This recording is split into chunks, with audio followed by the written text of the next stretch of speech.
안녕하세요. 사연동행입니다. 세상을 살다 보면 그 누구에게도 꺼내지 못한 이야기가 한둘쯤은 있죠. 이곳은 그런 마음들을 조용히 들어주는 작은 공간입니다. 구독은 공짜지만 그 마음은 참 귀하고 고맙습니다. 구독해주신다면 큰 힘이 될 거예요. 자, 그럼 오늘의 사연 시작합니다. 안녕하세요. 저는 올해로 42살인 준호라고 합니다. 아내 서연과는 결혼한 지 7년 차이고 둘 다 첫 결혼이죠. 서연은 결혼 전에 웨딩 플래너로 일했던 경력이 있어서 지금도 지인들의 결혼식에 자주 참여하곤 합니다. 저희는 특별한 문제 없이 평범하게 살아왔다고 생각했는데 지금 생각해보니 그게 착각이었나 봅니다. 그날은 토요일이었어요. 서연이 아침 일찍부터 옷장 앞에서 이것저것 꺼내며 고민하더라고요. 평소에도 외출할 때 신경 쓰는 편이지만 그날은 유독 더 공들이는 것 같았습니다. 오늘 유림이 결혼식이잖아. 웨딩 플래너 출신이니까 너무 대충 가면 안 되지라며 연한 핑크색 원피스를 골라 입더군요. 머리도 평소보다 한참을 만지작거리며 웨이브를 살렸고 화장도 더 진하게 했습니다. 저는 그날 회사 업무 때문에 함께 가지 못했어요. 주말 근무가 있어서 어쩔 수 없었죠. 미안해, 유림이한테 축하 인사 꼭 전해줘라고 말하니까 서연은 괜찮아. 어차피 웨딩 관련 얘기만 할 텐데 남편들은 지겨워할 거야 라며 웃었습니다. 그때는 정말 자연스러운 반응이라고 생각했어요. 서연이 나간 뒤 저는 회사로 출근했습니다. 업무를 마치고 집에 돌아와서도 서연은 아직 돌아오지 않았어요. 보통 결혼식 2차까지 가면 늦어지곤 하니까 특별히 이상하다고 생각하지 않았죠. 밤 9시쯤 되어서야 서연이 들어왔는데 얼굴이 상기되어 있고 기분이 좋아 보였습니다. 어땠어? 예식장 예뻤지? 라고 물으니까 야외 가든 웨딩이었는데 정말 로맨틱했어. 포토존도 너무 예쁘게 꾸며놨더라고라며 신이 난 목소리로 대답하더라고요. 그런데 그 이후부터 서연의 행동이 조금씩 달라지기 시작했습니다. 가장 눈에 띈 건 핸드폰 사용 패턴이었어요. 평소에는 핸드폰을 테이블에 아무렇게나 놓고 쓰던 사람이 갑자기 화면을 아래로 뒤집어 놓거나 옆으로 돌려서 제가 화면을 볼 수 없게 하더라고요. 그리고 메시지가 올 때마다 혼자서 빙긋 웃으면서 답장을 보내다가 제가 슬쩍 쳐다보면 급하게 화면을 끄는 일이 반복됐습니다. 뭐 재밌는 거라도 봐? 라고 물어보면 아니야. 그냥 친구들이 결혼식 사진 공유하는 거라고 대답했어요. 그때는 정말 그런 줄 알았죠. 결혼식 다음 날에도 그 다음 날에도 계속 핸드폰만 들여다보며 웃고 있으니까 유림이 결혼식 사진이 그렇게 많아? 라고 농담 삼아 말했더니 서연이 순간 당황하는 표정을 지었습니다. 아, 웨딩 플래너가 정말 잘 찍었나 봐. 각도별로 엄청 많이 찍었더라고라며 어색하게 웃더라고요. 며칠 후 유림이 단체 카톡방에 웨딩 영상 링크를 올렸습니다. 너무 예쁘게 나왔어요. 다들 한 번씩 봐주세요라는 메시지와 함께였죠. 저도 궁금해서 퇴근 후에 그 영상을 재생해봤어요. 정말 예쁜 야외 웨딩이더라고요. 하얀 천으로 장식된 아치 아래에서 서는 결혼식, 초록 잔디 위에 놓인 하얀 의자들, 그리고 한쪽 구석에 예쁘게 꾸며진 포토존까지. 서연 말대로 정말 로맨틱한 분위기였습니다. 영상 중간에 신부가 부케를 던지는 장면이 나왔어요. 하객들이 환호하며 손을 뻗는 모습이 정말 보기 좋았죠. 그런데 그때 화면 한쪽 구석, 포토존 쪽에서 뭔가 움직임이 보였습니다. 처음에는 그냥 지나쳤는데 뭔가 익숙한 옷차림이 눈에 걸렸어요. 연한 핑크색 원피스. 그건 분명 서연이 그날 입고 간 옷이었습니다. 다시 그 부분을 천천히 돌려봤습니다. 부케 던지기 장면에서 카메라가 하객들을 훑어가는 순간 오른쪽 하단 포토존 부근에 분명히 서연이 서 있었어요. 그런데 혼자가 아니었습니다. 옆에 한 남자가 서 있었고 둘이 뭔가 친밀하게 대화하고 있는 모습이었죠.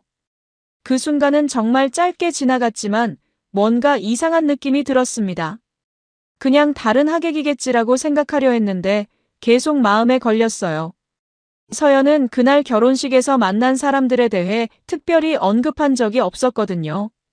그저 친구들이랑 사진 많이 찍었다는 말만 했을 뿐이었죠. 궁금해서 서연에게 물어봤습니다.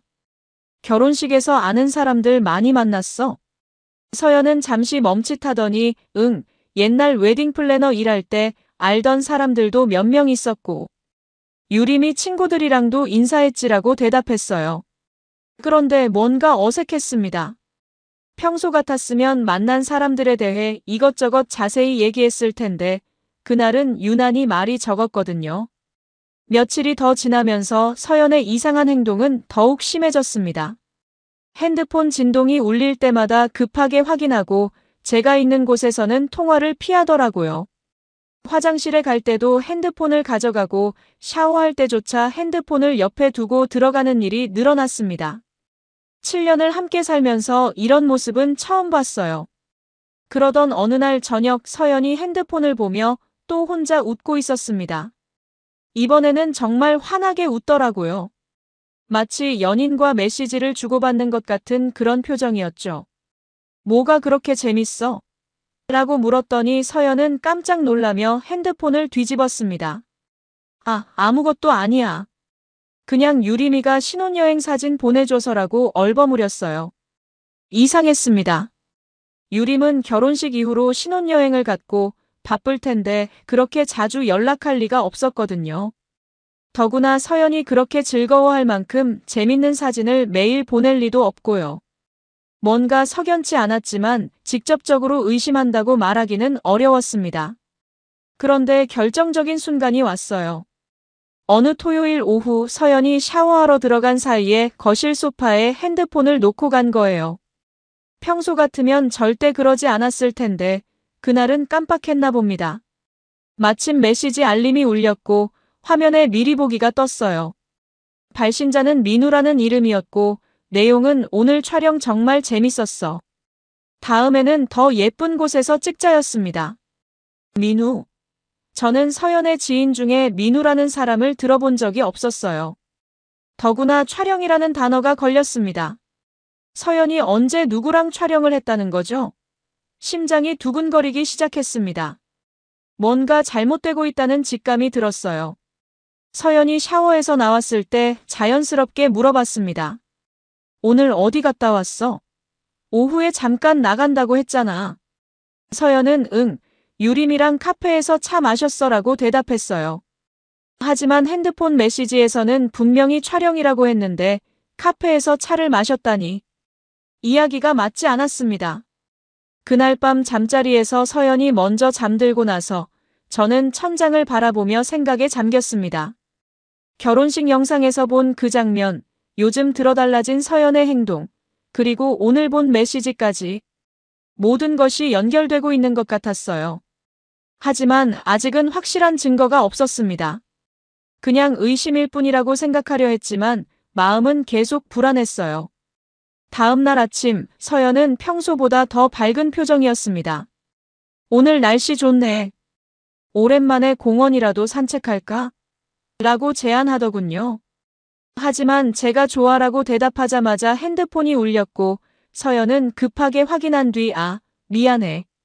갑자기 급한 일이 생겼어라며 산책 약속을 취소했습니다. 그날 오후 서연이 급하게 외출한 뒤 저는 집에서 혼자 유림의 결혼식 영상을 다시 봤습니다. 이번에는 정말 자세히 천천히 돌려가며 봤어요. 부케 던지기 장면에서 멈춰서 화면을 확대해 봤습니다. 화질이 좀 떨어지긴 했지만 포토존 쪽 상황이 조금 더 선명하게 보였어요. 연한 핑크색 원피스를 입은 서연 옆에 서 있는 남자는 키가 크고 마른 체형이었습니다. 검은색 정장을 입고 있었고 머리는 옆으로 깔끔하게 넘긴 스타일이었어요. 둘이 서로를 바라보며 웃고 있는 모습이 너무나 자연스러워 보였습니다. 마치 오래 알던 사이처럼 편안해 보였죠. 그런데 더 충격적인 건 그 다음 장면이었어요. 부케를 받은 신부의 친구가 환호하는 순간 카메라가 잠깐 포토존 쪽으로 흔들렸는데 그때 서연과 그 남자가 서로 끌어안고 있는 모습이 잡혔습니다. 단순한 포옹이 아니라 정말 연인 같은 포옹이었어요. 남자의 손은 서연의 허리에 감겨 있었고 서연은 그의 가슴에 얼굴을 파묻고 있었습니다. 손이 떨렸습니다. 7년간 함께 살아온 아내가 다른 남자와 그런 모습으로 있다니. 믿기지 않았어요. 하지만 영상은 거짓말하지 않았습니다. 분명히 서연이었고 분명히 그녀는 그 남자와 매우 친밀한 관계였습니다. 영상을 몇 번이나 돌려보다가 문득 생각이 났어요. 유림의 결혼식 사진들이 SNS에 올라왔을 텐데 혹시 거기에도 뭔가 단서가 있을까 싶어서 인스타그램을 뒤져봤습니다. 유림의 계정, 포토그래퍼 계정, 그리고 결혼식에 참석했던 다른 사람들의 계정까지 샅샅이 살펴봤어요. 그리고 드디어 결정적인 증거를 발견했습니다. 결혼식 포토그래퍼의 인스타그램에 올라온 사진들 중에 포토존에서 촬영한 하객들의 모습을 담은 사진이 있었어요. 그중 한 장에 서연이 그 남자와 함께 찍은 사진이 있었습니다. 둘이 팔짱을 끼고 활짝 웃으며 셀카를 찍고 있는 모습이었어요. 더 놀라운 건 사진 아래 댓글이었습니다. 누군가가 민우 오빠랑 서연 언니 너무 잘 어울려요. 라고 댓글을 달아놨더라고요. 민우. 바로 그 메시지에서 봤던 그 이름이었습니다. 이제 확실해졌어요. 서연이 만나고 있는 사람은 민우라는 남자였고 적어도 결혼식에서부터 둘의 관계가 시작된 것 같았습니다. 그날 저녁 서연이 돌아왔을 때 저는 최대한 자연스럽게 행동하려 했어요. 어디 갔다 왔어? 라고 물었더니 친구들이랑 쇼핑했어. 오랜만에 백화점 구경도 하고라고 대답했습니다. 하지만 서연의 손에는 쇼핑백이 하나도 없었어요. 더구나 화장이 조금 지워져 있고 머리도 약간 흐트러져 있었습니다.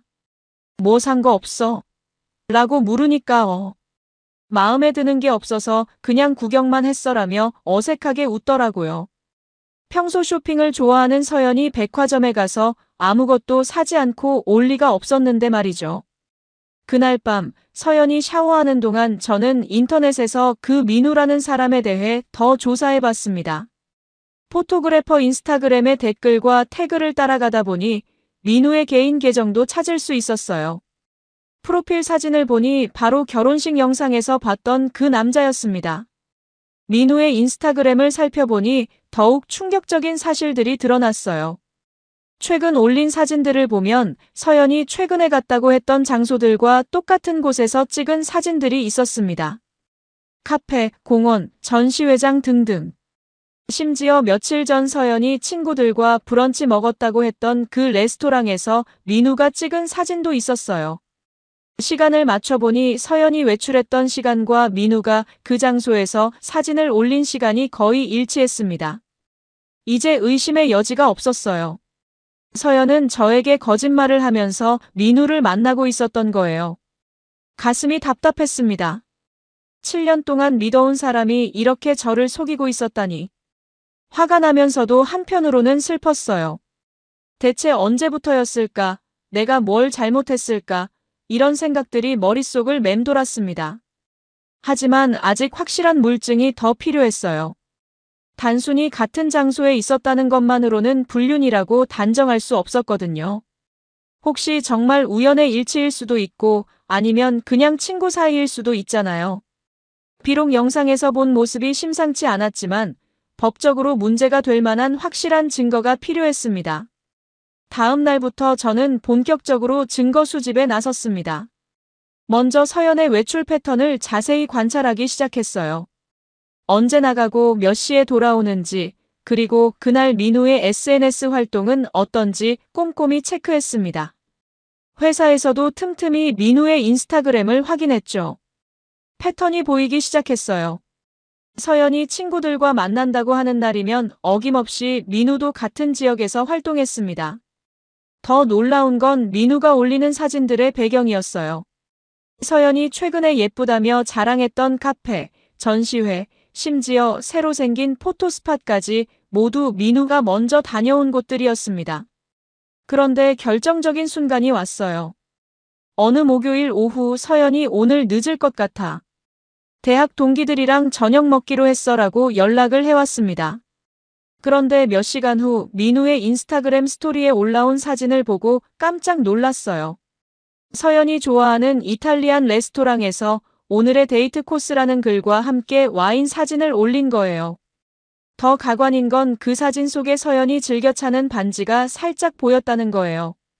테이블 너머로 뻗은 여자 손목에 분명히 서연의 팔찌도 보였고요. 이제 확신이 섰습니다. 서연은 대학 동기들과 만난 게 아니라 민우와 데이트를 하고 있었던 거예요. 그날 밤 서연이 집에 돌아왔을 때 저는 일부러 물어봤습니다.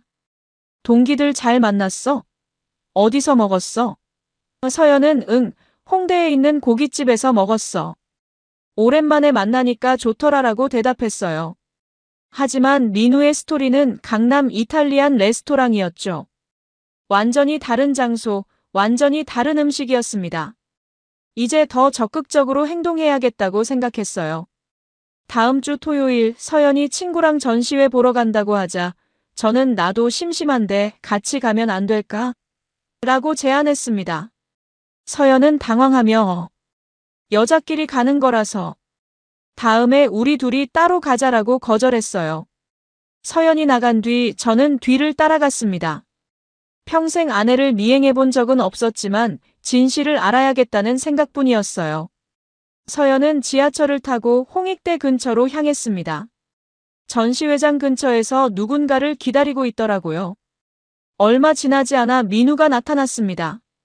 둘이 만나자마자 자연스럽게 손을 잡고 걸어가는 모습을 보고 정말 충격을 받았어요. 7년 동안 결혼 생활을 했는데 서연이 다른 남자와 손을 잡고 다니는 모습을 보게 될 줄이야. 가슴이 찢어지는 것 같았습니다. 더 견디기 힘든 건 둘의 모습이 너무나 자연스럽다는 거였어요. 마치 오래된 연인처럼 편안하게 대화하고 웃고 서로를 바라보는 눈빛이 예사롭지 않았습니다. 전시회장 안에서도 민우가 서연의 허리에 손을 두고 설명해주는 모습, 서연이 민우의 팔에 기대어 작품을 보는 모습까지 완전히 연인의 모습이었어요. 전시회가 끝난 후 둘은 근처 카페로 이동했습니다. 저는 멀리서 지켜보며 사진을 찍었어요. 증거로 남겨야겠다는 생각이 들었거든요. 카페 창가 자리에 앉은 둘은 테이블 너머로 손을 맞잡고 진지하게 대화를 나누고 있었습니다.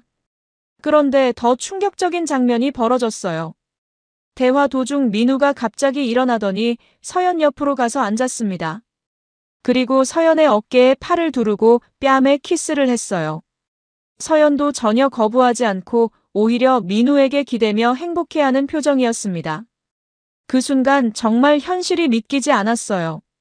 몇 시간 전까지만 해도 친구랑 전시회 본다던 아내가 다른 남자와 키스하고 있다니. 핸드폰으로 그 장면을 찍으면서 손이 덜덜 떨렸습니다. 분노와 배신감, 그리고 슬픔이 한꺼번에 밀려왔어요. 집에 돌아와서 저는 하루 종일 멍하니 앉아 있었습니다. 서연은 저녁 늦게 돌아와서 전시회 정말 좋았어.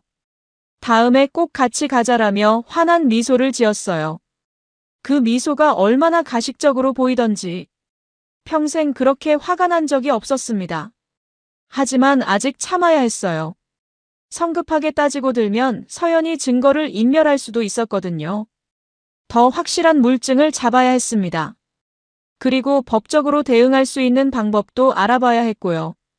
그날 밤 잠들지 못하고 인터넷으로 불륜 관련 법률 정보를 찾아봤습니다. 그 이후 저는 더욱 체계적으로 증거를 모으기 시작했습니다. 먼저 민우가 누구인지 정확히 파악해야겠다고 생각했어요. 인스타그램 프로필을 통해 그의 직장과 개인정보를 알아냈습니다.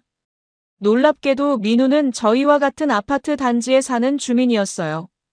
동일 아파트 다른 동에 살고 있었습니다. 그제서야 기억이 났어요. 지하 주차장에서 몇 번 마주친 적이 있었는데 그때는 그냥 같은 아파트 주민이려니 했었죠. 키 크고 마른 체형의 깔끔한 인상의 남자. 인사를 나눈 적도 몇 번 있었는데 설마 그 사람이 제 아내와 불륜을 저지르고 있을 줄이야. 세상이 정말 좁다는 생각이 들었습니다. 민우의 직장도 알아냈어요. 시내 광고회사에서 크리에이티브 디렉터로 일하고 있었습니다. 나이는 36으로 저보다 6살 어렸고 미혼이었어요. SNS를 보니 평소 사진 찍는 걸 좋아하고 맛집 탐방이나 전시회 관람 같은 문화활동을 즐기는 스타일이더라고요. 서연이 좋아하는 취향과 정확히 일치했습니다. 더 놀라운 건 둘의 만남이 단순한 우연이 아니었다는 거예요. 민우의 예전 포스팅을 보니 서연이 웨딩 플래너로 일할 때 몇 번 협업한 적이 있었더라고요. 웨딩 촬영을 맡은 포토그래퍼와 웨딩 플래너로 만난 거였죠. 그러니까 유림의 결혼식에서 갑자기 만난 게 아니라 이미 예전부터 서로를 알고 있던 사이였던 거예요. 이 사실을 알고 나니 더욱 화가 났습니다. 서연은 저에게 민우에 대해 이런 반구도 언급한 적이 없었거든요. 예전에 함께 일했던 동료라면 자연스럽게 얘기할 만한데 완전히 숨기고 있었던 거죠. 분명 그때부터 뭔가 있었을 거라는 생각이 들었어요. 다음 주부터는 더욱 구체적인 증거 수집에 나섰습니다. 서연의 외출 일정을 미리 파악해서 뒤를 따라가거나 아니면 민우의 SNS 활동을 통해 둘의 만남을 예측했어요. 그리고 매번 사진과 동영상으로 기록했습니다. 가장 결정적인 증거를 잡은 건 어느 평일 오후였어요. 서연이 피부과 가야 한다며 외출했는데 실제로는 민우와 만나서 근처 호텔 카페에 갔더라고요. 하지만 카페에 머문 시간은 고작 30분. 그 후에 둘이 어디로 갔는지 궁금해서 계속 따라갔습니다. 둘은 호텔 로비를 지나 엘리베이터를 탔어요. 저는 멀리서 지켜보다가 몇 층에서 내렸는지 확인했습니다. 12층에서 멈췄더라고요. 그리고 3시간 후에야 둘이 함께 내려왔습니다. 민우는 넥타이를 느슨하게 매고 있었고 서연은 머리가 조금 흐트러진 상태였어요. 더 이상 의심할 여지가 없었습니다. 둘은 단순한 친구 관계가 아니라 완전한 불륜 관계였어요. 호텔에서 3시간 동안 뭘 했는지는 뻔했죠. 가슴이 무너지는 것 같았지만 이제 확실한 증거를 잡았다는 안도감도 있었습니다. 그날 저녁 서연이 돌아와서 피부과에서 레이저 받았더니 얼굴이 좀 빨갛네라며 거짓말을 했을 때 저는 정말 침착함을 유지하기 어려웠어요. 하지만 아직 때가 아니었습니다. 법적 대응을 위해서는 더 체계적인 준비가 필요했거든요. 다음 날부터 저는 변호사 상담을 받기 시작했어요. 불륜에 대한 법적 대응 방안, 위자료 청구 절차, 그리고 이혼 과정에서 유리한 위치를 점하는 방법 등을 자세히 알아봤습니다.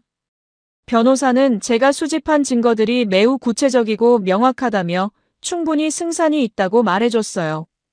특히 같은 아파트에 사는 사람과의 불륜이라는 점이 더욱 악질적이라고 평가했습니다.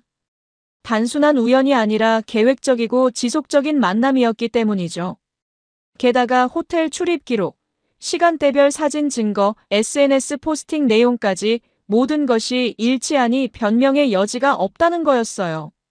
변호사와 상의 결과 일단 상간남인 민우부터 법적 조치를 취하기로 했습니다. 서연에게는 아직 들키지 않은 상태에서 민우를 먼저 압박하면 더 많은 정보를 얻을 수 있을 거라는 판단이었어요. 그리고 민우가 먼저 자백하면 서연도 어쩔 수 없이 인정할 수밖에 없을 거고요. 집에 돌아와서 서연이 여전히 민우와 메시지를 주고받으며 웃고 있는 모습을 보니 이제 정말 마지막이라는 생각이 들었어요. 곧 모든 게 끝날 거였습니다. 7년의 결혼 생활, 그리고 서연에 대한 모든 믿음과 사랑이 완전히 무너질 순간이 다가오고 있었어요. 하지만 더 이상 참을 수 없었습니다. 진실을 알고도 모른 척하고 살 수는 없었거든요. 이제 반격할 시간이었습니다. 변호사와 상의한 대로 저는 민우에 대한 더 구체적인 정보를 수집했습니다. 그의 정확한 주소, 직장 위치, 차량 번호까지 모든 것을 파악했어요. 아파트 관리사무소에 정당한 사유로 문의해서 민우의 전체 이름과 연락처도 확보했습니다. 가장 중요한 건 둘의 불륜 행위를 시간순으로 정리하는 것이었어요. 유림의 결혼식에서 처음 포착된 친밀한 모습부터 시작해서 각종 데이트 장소에서의 사진들, 호텔 출입 영상까지 모든 증거를 날짜별로 정리했습니다. 총 2개월 동안 15차례의 만남이 있었고 그중 호텔에 함께 들어간 것만 5번이었어요. 특히 민우의 SNS 포스팅과 서연의 거짓말을 대조한 표는 정말 압권이었습니다. 서연이 대학 동기들과 만났다고 한 날 민우가 올린 오늘의 데이트 포스팅, 서연이 피부과 같다고 한 날 민우의 호텔 라운지에서 달콤한 시간 스토리까지 완벽하게 일치하는 증거들이었어요. 변호사는 이 정도면 충분하다며 상간남 고소장을 작성해 주었습니다. 민법 제750조 불법행위에 의한 손해배상 청구와 위자료 청구였죠. 청구 금액은 3천만 원으로 책정했어요. 혼인 파탄에 대한 정신적 피해와 앞으로의 이혼 과정에서 발생할 각종 비용을 고려한 금액이었습니다. 그런데 소장을 제출하기 전에 예상치 못한 일이 발생했어요. 어느 목요일 저녁 서연이 평소보다 훨씬 늦게 들어왔는데 얼굴이 상기되어 있고 향수 냄새가 평소와 달랐어요. 더구나 목 부분에 뭔가 흔적 같은 게 보였습니다. 오늘 뭐 했어? 라고 물으니까 서연은 회사 동료들이랑 회식했어. 신입환영회 같은 거라고 대답했어요. 하지만 저는 이미 민우의 인스타그램을 확인했거든요. 그날 민우는 특별한 하루의 마무리라는 글과 함께 샴페인 사진을 올렸더라고요. 더 결정적인 건 서연의 핸드폰에서 새로운 앱을 발견한 거였어요. 며칠 전부터 서연이 뭔가 새로운 앱을 쓰고 있다는 걸 눈치챘는데 그게 바로 커플들이 쓰는 비밀 메신저 앱이었더라고요. 일반 카톡으로는 위험하다고 생각해서 아예 별도 앱으로 갈아탄 모양이었습니다. 이제 정말 참을 수 없었어요. 매일 밤 옆에서 자는 사람이 낮에는 다른 남자와 그런 짓을 하고 있다니. 더구나 점점 더 대담해지고 있었습니다. 처음에는 조심스럽게 만나더니 이제는 거의 매주 만나고 있었거든요. 다음 날 오전, 저는 드디어 법원에 민우에 대한 손해배상 청구 소장을 제출했습니다. 동시에 민우의 직장으로 내용 증명도 발송했어요. 귀하의 불법 행위로 인해 저의 혼인관계가 파탄에 이르렀으며 이에 대한 법적 책임을 묻고자 합니다라는 내용이었죠. 내용 증명을 받은 민우는 당황했을 거예요. 설마 자신들의 불륜이 들통났을 줄은 꿈에도 몰랐을 테니까요. 더구나 구체적인 증거들과 함께 법적 조치가 시작됐다니 충격이 클 수밖에 없었을 겁니다. 그날 오후부터 민우의 SNS 활동이 급격히 줄어들었어요. 평소에는 거의 매일 뭔가를 올리던 사람이 갑자기 조용해진 거죠. 아마 변호사와 상담하거나 대응 방안을 모색하고 있을 거라고 생각했습니다. 서연도 뭔가 눈치챈 것 같았어요. 평소보다 민우와의 연락이 뜸해졌고 외출 횟수도 줄어들었습니다. 하지만 아직 제가 모든 걸 알고 있다는 사실은 모르는 상태였어요. 저는 최대한 자연스럽게 행동하며 서연의 반응을 지켜봤습니다. 일주일 후 민우 측 변호사로부터 연락이 왔어요. 합의를 원한다는 내용이었습니다. 제가 제시한 증거들이 너무나 명확해서 법정에서 이길 가능성이 거의 없다고 판단한 모양이었어요. 하지만 저는 합의를 거절했습니다. 이런 일에 대해서는 반드시 법적 판단을 받아야 한다고 생각했거든요. 재판 날짜가 잡혔다는 통지를 받았을 때 이제 정말 모든 것이 공개될 시간이 다가왔다는 걸 실감했어요. 서연은 아직도 아무것도 모르고 있었지만 곧 충격적인 진실을 마주하게 될 거였습니다. 그리고 저 역시 7년간의 결혼 생활에 완전히 마침표를 찍게 될 거고요. 그날 밤 서연이 요즘 왜 이렇게 조용해? 무슨 일 있어? 라고 물었을 때 저는 곧 알게 될 거야 라고 대답했습니다. 서연은 무슨 뜻인지 모르겠다는 표정이었지만 저는 더 이상 설명하지 않았어요. 어차피 며칠 뒤면 모든 게 밝혀질 테니까요. 재판 당일 저는 일찍 법원에 도착해서 준비를 마쳤습니다. 민우도 변호사와 함께 나타났는데 얼굴이 창백하고 불안해 보였어요. 그도 그럴 게 제가 준비한 증거들의 목록을 미리 받아봤을 테니까 변명할 여지가 없다는 걸 알고 있었을 거예요. 재판부 앞에서 증거를 제시하는 순간이 정말 인상 깊었습니다. 유림의 결혼식 영상에서 캡처한 사진들, 각종 데이트 장소에서 찍은 사진들, 호텔 출입 장면을 담은 동영상까지 모든 증거가 시간순으로 정리되어 있었고 민우와 서연의 불륜 관계를 명확히 보여주고 있었어요. 가장 결정적이었던 건 민우의 SNS 포스팅과 서연의 거짓말을 대조한 자료였습니다. 오늘의 데이트 코스라며 올린 사진과 서연이 저에게 친구들과 만났다고 한 시간이 정확히 일치하는 증거들. 재판장도 이 부분에서 특히 관심을 보였어요. 민우 측 변호사는 단순한 친구 관계였고 사진들은 우연히 같은 장소에 있었던 것뿐이라고 주장했지만 호텔 출입 영상 앞에서는 할 말이 없었습니다. 3시간 동안 호텔에 함께 있었던 것을 어떻게 설명할 수 있겠어요? 더구나 민우의 카톡 메시지까지 증거로 제출됐거든요. 서연의 핸드폰에서 삭제된 메시지들이지만 통신사 기록을 통해 복구한 것들이었어요. 오늘 정말 행복했어. 다음에는 더 좋은 곳에서 만나자. 당신 남편이 의심하고 있는 것 같지 않아? 저 같은 내용들이 적나라하게 드러났습니다. 재판 과정에서 민우는 결국 모든 사실을 인정할 수밖에 없었어요. 변호사의 조언에 따라 깊이 반성하고 있으며 피해자에게 진심으로 사죄한다는 취지의 진술을 했습니다. 하지만 이미 늦었죠. 법은 감정을 고려하지 않거든요. 재판장은 판결문에서 이렇게 말했습니다. 피고는 기혼자인 원고의 배우자와 지속적이고 계획적인 불륜 관계를 유지하여 원고의 혼인 관계를 파탄에 이르게 했으며 이는 명백한 불법 행위에 해당한다. 특히 같은 아파트 거주자로서 더욱 신중했어야 함에도 불구하고 악의적으로 행동한 점을 고려하여 위자료 2,500만 원을 지급하라. 민우는 그 자리에서 고개를 숙였고 그의 변호사는 항소하지 않겠다고 말했어요. 이미 모든 증거가 명확한 상황에서 항소해봤자 소용없다는 걸 알고 있었던 거죠. 재판이 끝나고 법원을 나서는데 마침 서연으로부터 전화가 왔어요. 어디야? 오늘 일찍 들어온다고 했잖아. 저는 곧 들어갈게. 그런데 할 얘기가 있어라고 대답했습니다. 드디어 서연에게 모든 걸 말할 시간이 온 거예요. 집에 들어가니 서연이 저녁 준비를 하고 있었어요. 평소와 다를 바 없는 모습이었죠. 하지만 이제 그 모든 일상이 거짓이었다는 걸 알고 있었습니다. 앉아봐, 얘기할 게 있어라고 말하니까 서연은 무슨 일인지 모르겠다는 표정으로 소파에 앉았어요. 저는 재판 결과부터 말했습니다. 오늘 민우 씨에 대한 재판이 있었어. 위자료 2,500만 원 배상 판결이 났고 서연의 얼굴이 순식간에 하얗게 변했어요. 뭔 소리야? 민우가 누구야? 라며 발뺌하려 했지만 이미 늦었죠.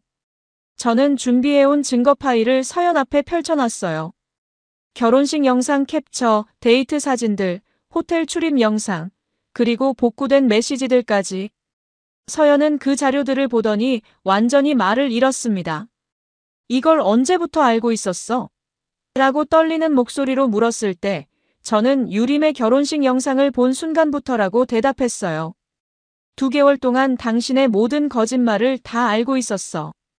피부과 간다고 하고 호텔 간 것도 친구들과 만난다고 하고 민우와 데이트한 것도 다 알고 있었다고. 서연은 그제야 미안해. 정말 미안해. 그냥 한순간의 실수였어라며 울기 시작했어요. 하지만 2개월 동안 지속된 불륜이 한순간의 실수일 리가 없었죠.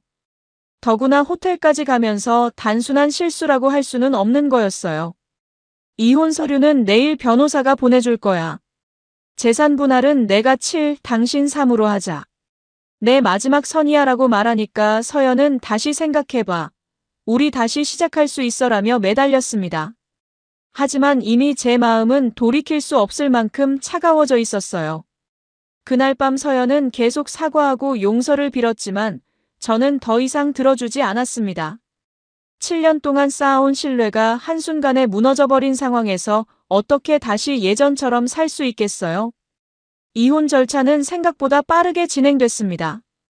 민우와의 재판에서 불륜 사실이 법적으로 확정된 상황이라 서연 측에서도 더 이상 다툴 여지가 없었거든요.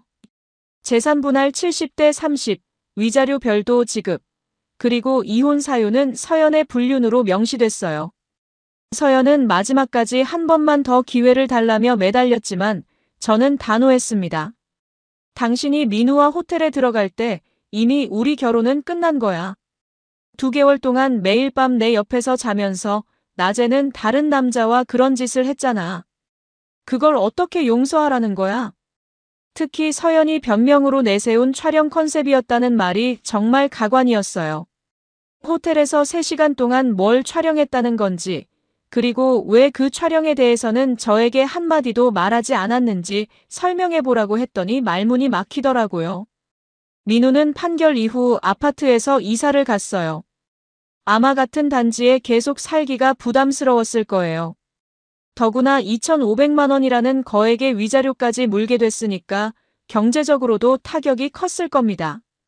직장에서도 소문이 났을 텐데 기혼자와의 불륜으로 법정까지 간 사람을 좋게 볼 리가 없죠. 이혼이 확정된 후 서연도 아파트를 나갔습니다. 친정으로 들어간다고 하더라고요. 나가면서도 정말 마지막이야? 우리 7년을 이렇게 끝낼 거야? 라며 울었지만 저는 그 7년을 배신한 건 나이 아니라 당신이야 라고 대답했어요. 서연이 떠난 후 집은 정말 조용해졌습니다. 하지만 상쾌했어요. 더 이상 거짓말하는 사람과 함께 살지 않아도 되니까요. 매일 밤 옆에서 자는 사람이 낮에는 다른 남자를 만난다고 생각하며 살았던 그 스트레스가 사라지니까 정말 속이 시원했습니다. 가장 만족스러운 건 법적으로 완벽하게 승리했다는 거예요.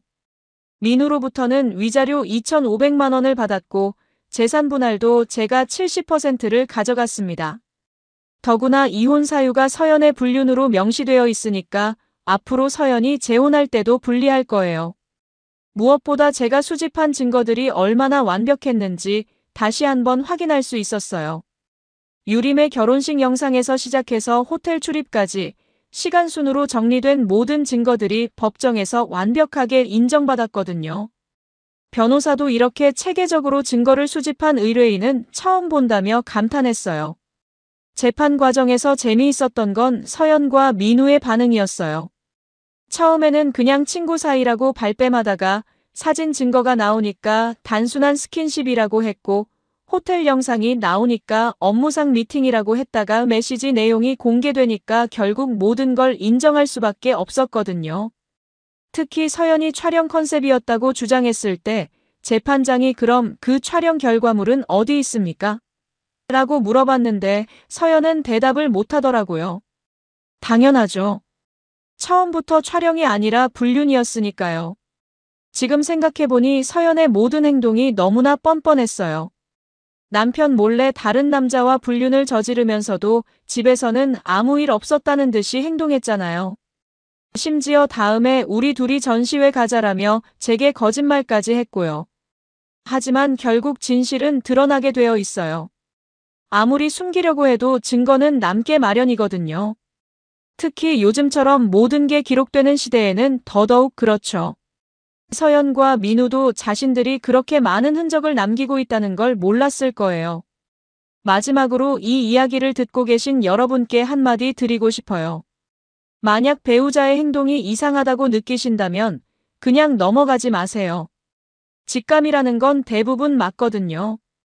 그리고 확실한 증거를 잡기 전까지는 절대 성급하게 따지지 마시고 체계적으로 준비하세요.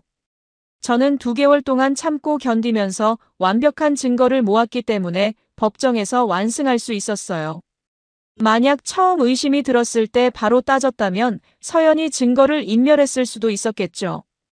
진실은 숨겨도 렌즈에는 찍힙니다. 서연과 민우가 놓친 건 그날 카메라의 방향이었어요.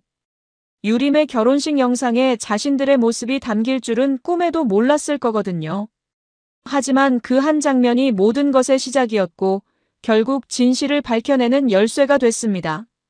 요약하자면 7년 결혼 생활 중 아내가 같은 아파트에 사는 남자와 불륜을 저질렀고 저는 2개월간 증거를 수집해서 상간남으로부터 2,500만 원 위자료를 받고 유리한 조건으로 이혼했습니다. 여러분이라면 이런 상황에서 어떻게 하셨을까요? 여러분, 오늘 사연 어떻게 들으셨나요? 지금 이 순간 무슨 생각이 드셨는지도 궁금합니다. 여러분의 소중한 생각을 댓글로 남겨주세요. 지금까지 사연동행이었습니다. 함께 해주신 모든 분들께 진심으로 마음 깊이 감사드립니다. 방송 끝나기 전에 혹시 아직 구독과 좋아요 안 누르셨다면 그 한 번의 클릭이 이 채널을 계속 이어가게 하는 큰 힘이 된답니다. 다음 사연에서 다시 인사드릴게요. 여러분 평안하세요.